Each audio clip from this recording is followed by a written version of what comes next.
Hey guys, welcome back to the channel. Today I'm going to do the unboxing and the overview for this new Holy Stone drone. This is the HS260. I'm going to go ahead and get the unboxing and overview out of the way so that we can go on and do a separate video on the flight review. So if you're here just to see how the drone flies, which is what we all really mostly care about, then you just want to skip this video. I just want to get this out of the way so then I don't need to include it with the flight review. And just to get something up on the channel, I've been very busy with work, so I've not been able, when I mean work, I've been very busy with my regular day job, so I haven't had time to get anything out and fly it. So let's get this out of the way and see all that comes with this drone. And like I said, as soon as I can, I'll get this bird up in the air and we'll fly it. So if you just want to see how it flies, obviously stay tuned to the channel and you can skip this video. But anyway, this is the HS260. This is a brushed quadcopter. There's nothing fancy, no frills, there's no GPS. This is going to be just a basic sort of manual flyer. I'm sure it's got, it doesn't say it, but I would imagine it's got altitude hold. Most of these drones nowadays do. As you can see here, it's got an HD camera. That would imply 720p video, headless mode, which, you know, everything's got headless mode now. So again, there's not a lot of features with this drone. Hand gestures from the app, you can tell it to record video or take photos using your fingers. Kind of a gimmick, but usually it works pretty good. And then voice control. So as you can see, they're really stretching here for some extra things it can do. So it's not a real feature-rich drone, but it comes in a nice carrying case. That Holy Stone is more and more of these Amazon drones are coming with these carrying cases. So that's nice. You can pack it in here and take it with you. Again, this is just a brushed drone. It's not a brushless motor, but it is foldable. So let's go ahead and fold the arms out. I want to take a look at this drone. It is pretty lightweight too. I want to grab my scale and confirm because I think this drone is under, it might be under 250 grams, which is pretty important. We'll weigh it here in just a moment. Here is your camera, and I'll have to see. That doesn't, I don't hear a servo in there, so I'm thinking this may just be a manually tilt, but we will confirm that when we get a closer look at the controller. There does look like there's a little like, it almost looks like a lens here, so we'll have to see if that's just like a, it doesn't look like an LED, but the box says nothing about optical flow, but it certainly might have it, and they just didn't put it on the box. So again, that's why you don't always want to go with exactly what the box says on this stuff. It'll be more important to look at the Amazon listing. So if it does have an optical flow camera, that'll be nice because that'll help it excuse me, look at the ground so that it knows, you know, what it's looking at. It can hold position. So it's possible that it does have this. I'm just looking at the box. So here's one of the batteries. It comes with a, let's see if we can find the rating on this battery. It's here on the side. It is a it says 3.85 volts, so it's just a 1S LiPo, and looks like it is 1300 milliamps. Probably isn't going to show up in the camera, just in the molding here in the plastic. So just a 1S LiPo, which is what I expected on this guy. So let's put the battery back in there. It does come with two of these batteries. Again, these are just brushed motors here. There's nothing fancy. Probably going to be geared in here, so it's going to be probably a bit noisy. This should be an LED light here. It looks like there's an LED light here. It's actually on the back of the drone on the battery itself. This looks like an extra battery, and it is, so you get a 2-battery version. Here's your controller, and we'll look at the accessories in the back. So this is one of these controllers that folds out, gives you the hand grips here. And let's take a look here and see. Now this does appear to say that it does have that tilt.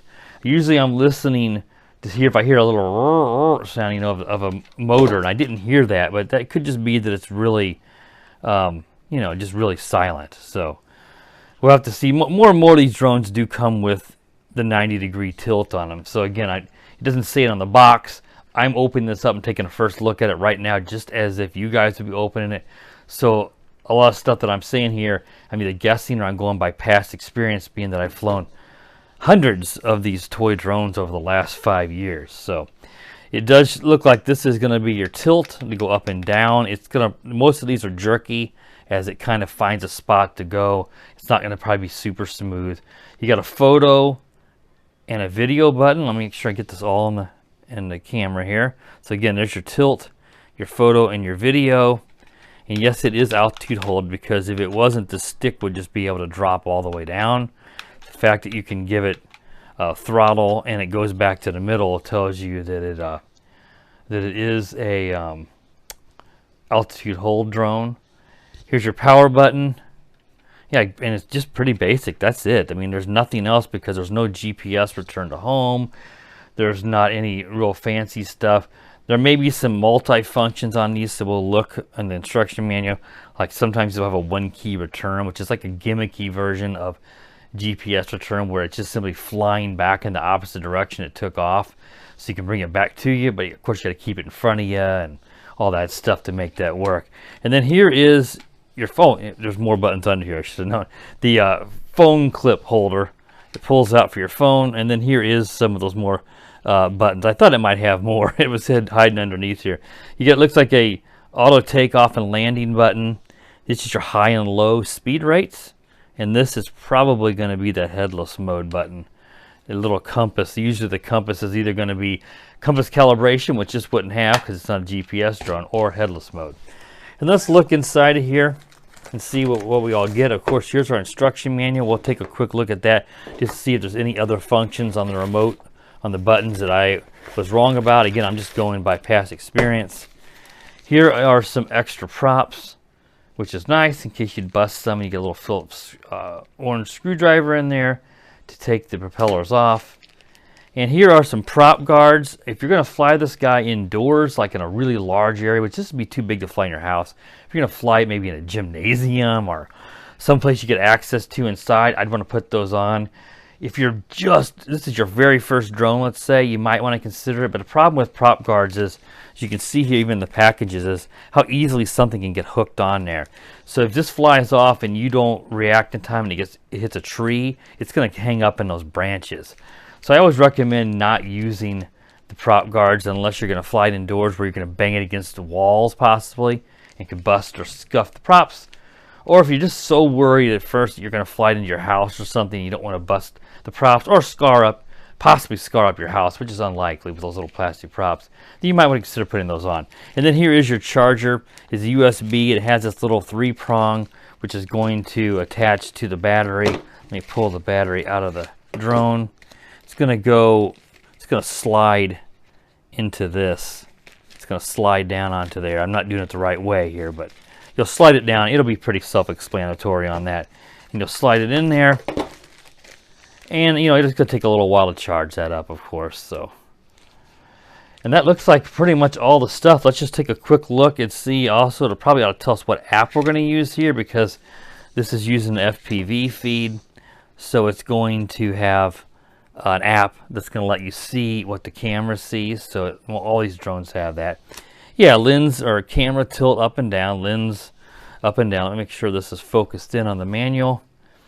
Record and take photos, just like I thought. Headless mode, speed switch, yeah, one key takeoff and landing. So everything that I thought that it did, there's really nothing. Again, this is basic, kind of like it, because it's not going to like overwhelm a new flyer with a bunch of controls.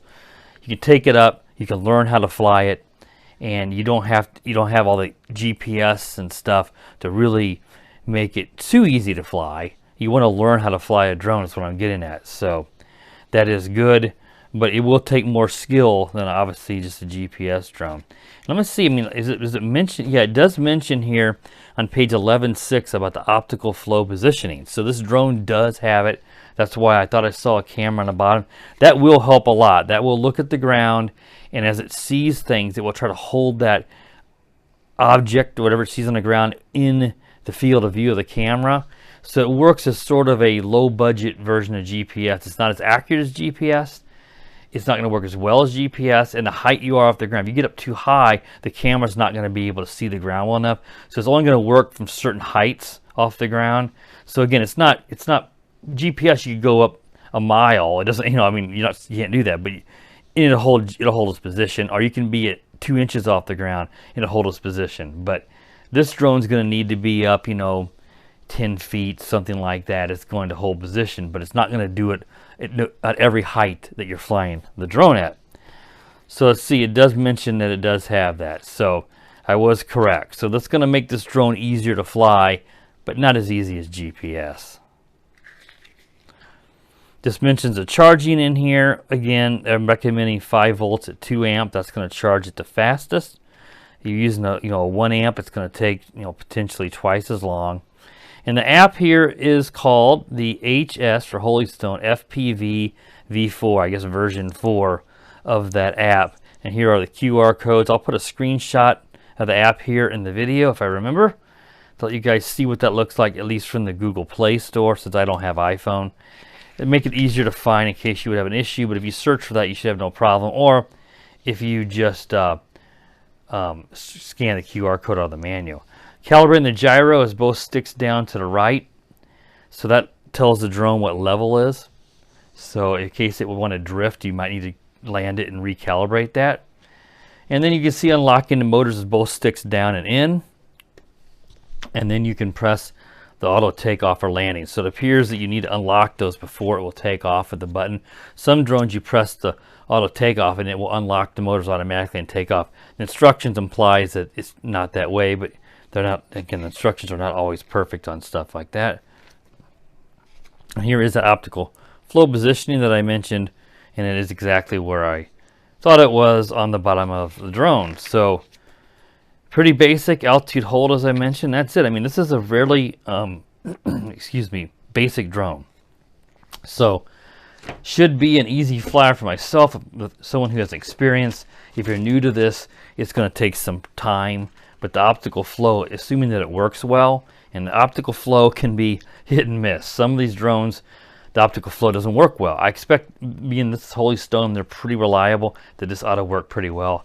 So that'll make it easier to fly if you're a beginner. But again, be mindful that it may tend to drift on you, especially more than, say, if you've flown a GPS drone. Those drones are going to hold a lot more better position than this. And it looks like here is your power button here on top. I didn't mention as well. All right, guys, I think that wraps up the table review and overview. I just want to get this out of the way because some of you guys are might watch a flight review and go, what all comes with it? I want to take a closer look at the controller or the batteries. Watch this video. If you didn't want to watch this video, that's great. Go watch the flight review. I'm going to post that as soon as I can get up in the air. This will be the next video I'll make after this will be the flight review. At least that's my plans right now. All right, guys, that wraps up the table review and overview for the Holystone HS260. If you're new to the channel, please consider subscribing.